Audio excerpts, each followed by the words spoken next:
Derelict houses, abandoned asylums, cursed castles and eerie woodlands.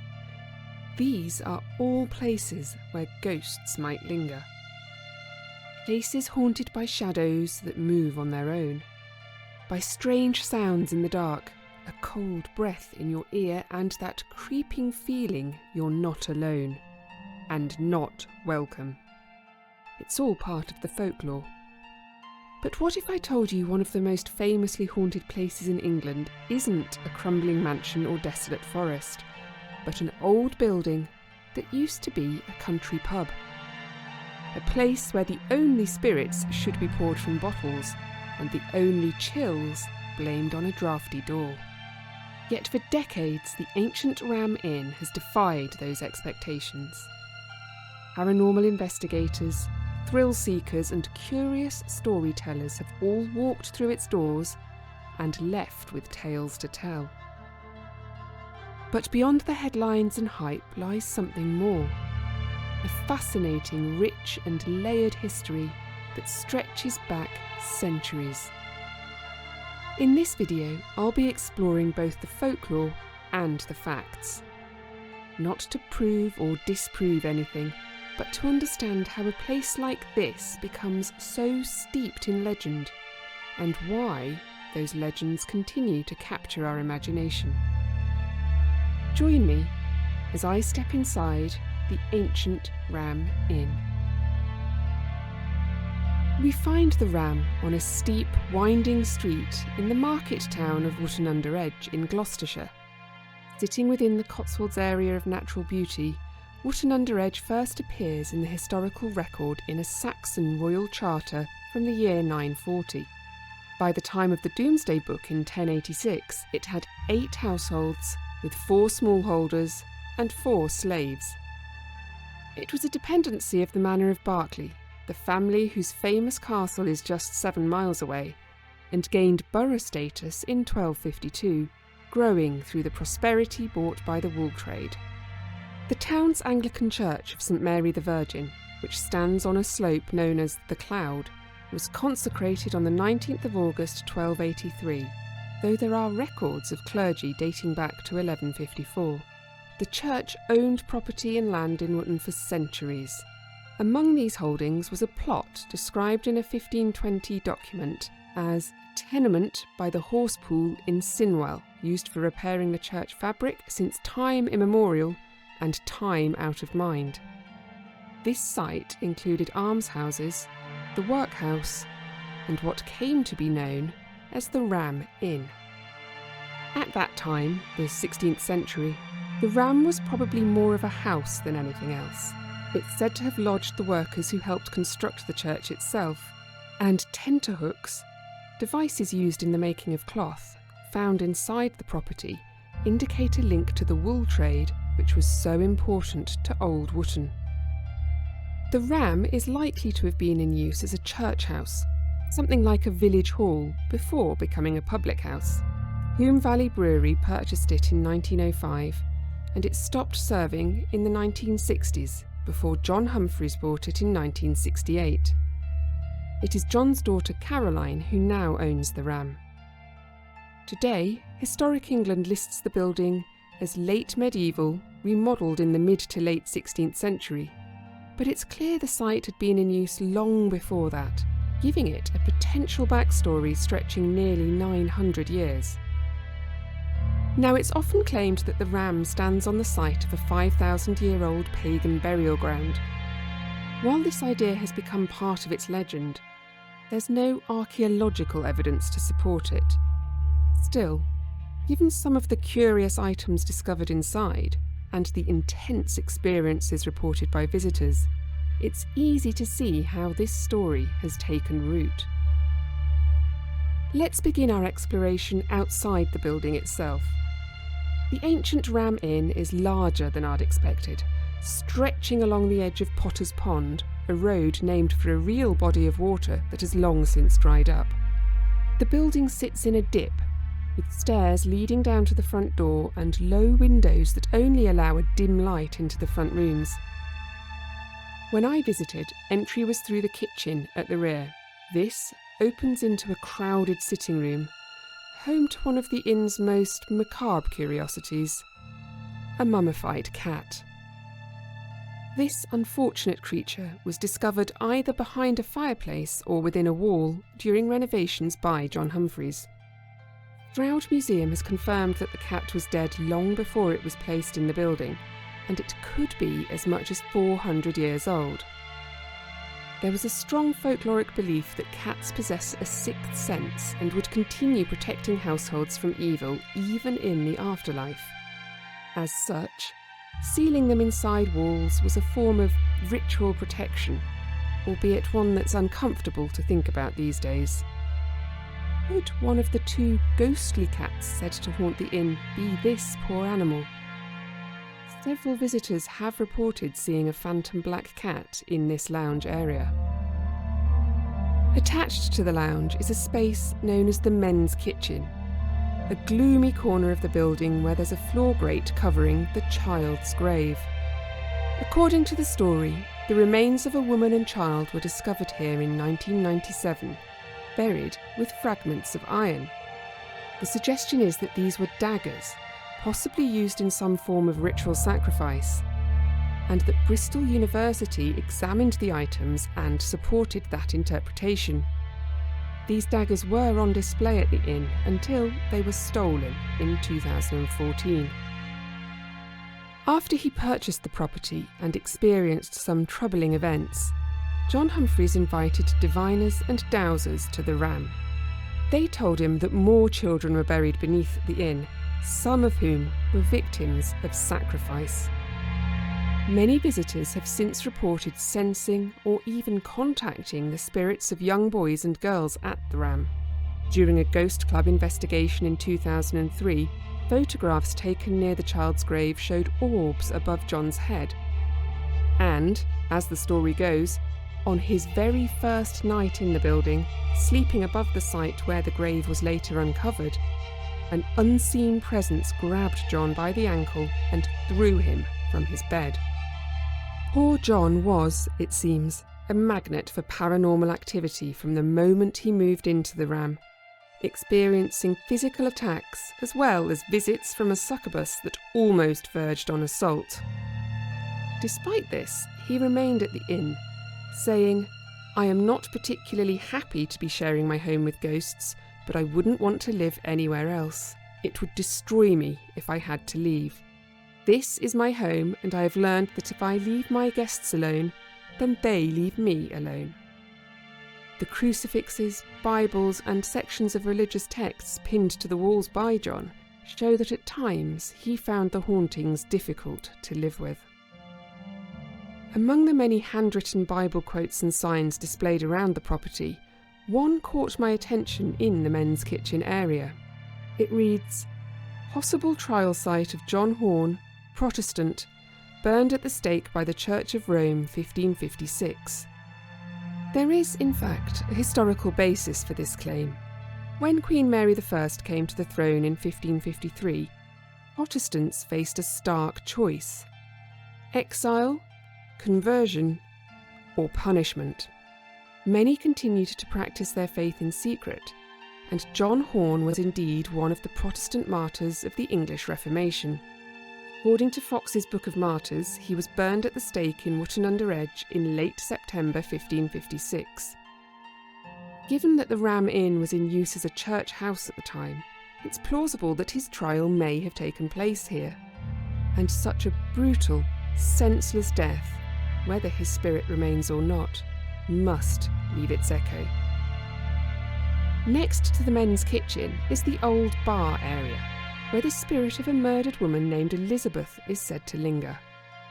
Some accounts suggest she was once innkeeper at the Ram, and speculate she may have been Elizabeth Misen, wife of Thomas Misen, who did run the pub in the early 1870s.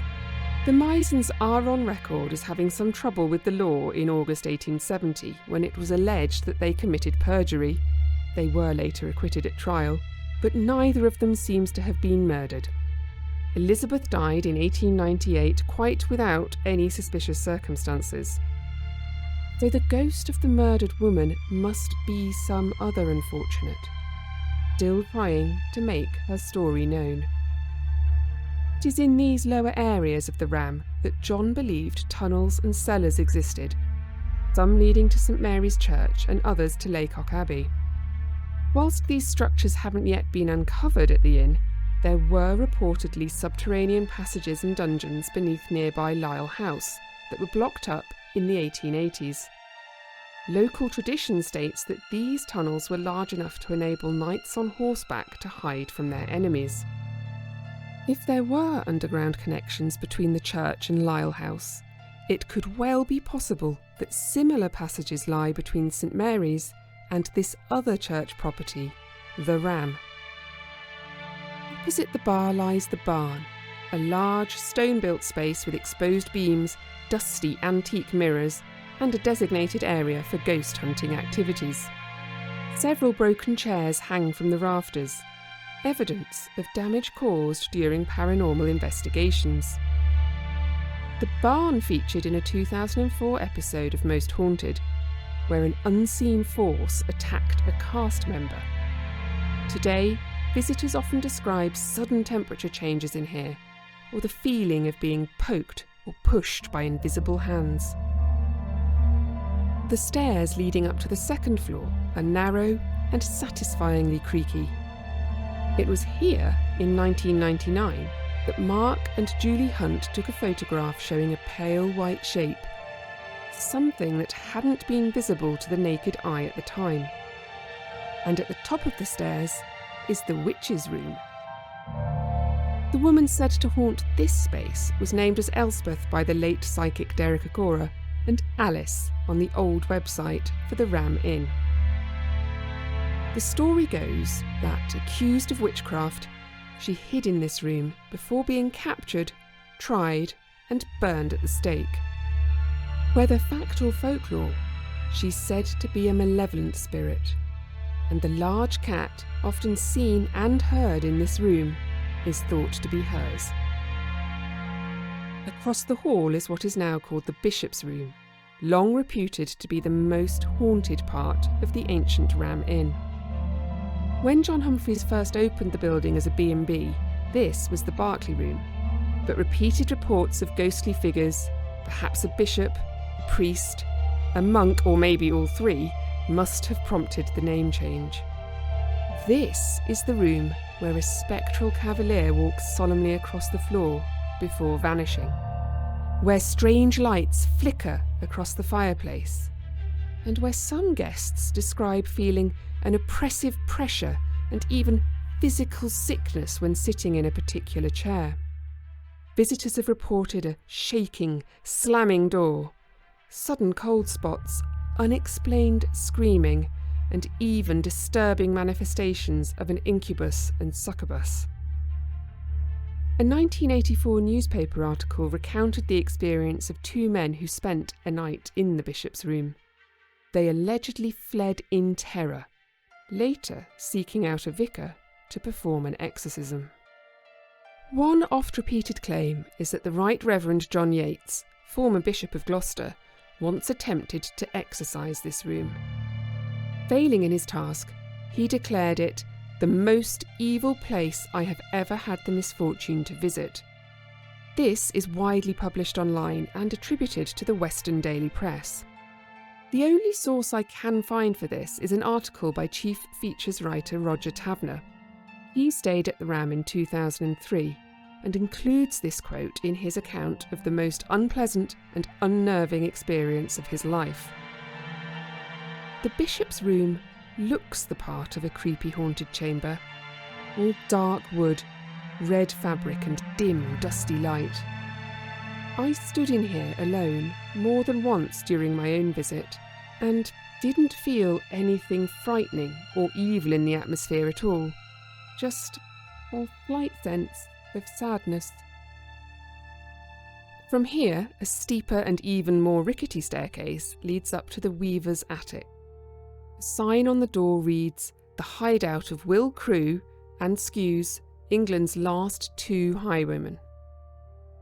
The attic area includes a small bedroom once used by John's daughter Caroline.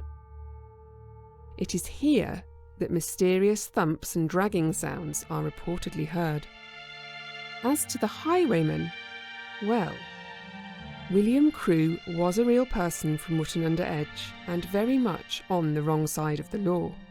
A notorious offender, he was long considered a terror to Gloucester. In 1786, he was arrested carrying a pair of pocket pistols while wanted for one robbery and suspected in another. He and two accomplices, John Chapman and William Matthews, were convicted of burglary and hanged at Gloucester on the 19th of April that year. Some accounts say that just before his execution, Crewe addressed the crowd urging them to shun the ways of sin and take warning before it is too late.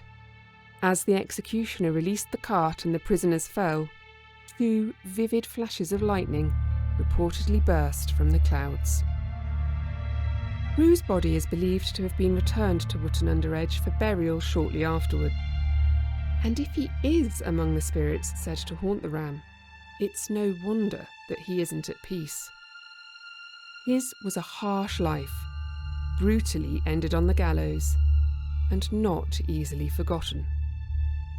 The ancient Ram Inn has earned its reputation through decades of stories, sightings and televised investigations. But beyond the legends and the headlines lies something perhaps more powerful: the weight of real human history. This old building, for all its ghosts and tales, was once a working pub in the heart of a busy market town. It was also a place where the business of life and death unfolded in very real ways.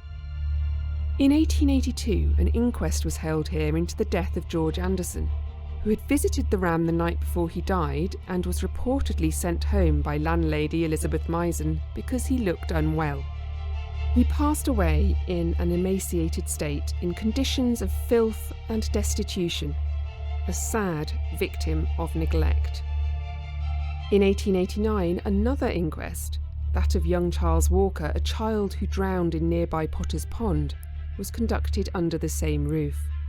In 1902, a young man suffered horrific injuries just outside the inn when he fell from his cart and the wagon's wheels crushed his legs. And in 1950, the Ram's licensee, Arthur Smith, discovered a fatally wounded motorcyclist lying in the road beyond the front door. When you add together centuries of use as a public house, a church property, a courtroom of sorts, and a crossroads for countless lives, it's no wonder the ancient Ram Inn has become such fertile ground for storytelling.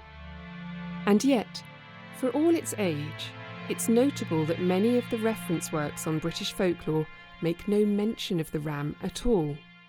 Books like Folklore, Myths and Legends of Britain or The Lore of the Land, usually thorough in recording local ghost stories, are silent on the subject, which raises an interesting question. Are these tales old, half-remembered echoes of centuries past? Or are they something more recent? Stories that grew alongside the building's changing fortunes in the 20th century? Some of the tales may not hold up under scrutiny. Some may have grown taller in the telling or been shaped by a desire to draw in the curious. But others may echo something real. A tragedy remembered, a life cut short, a sorrow that lingers.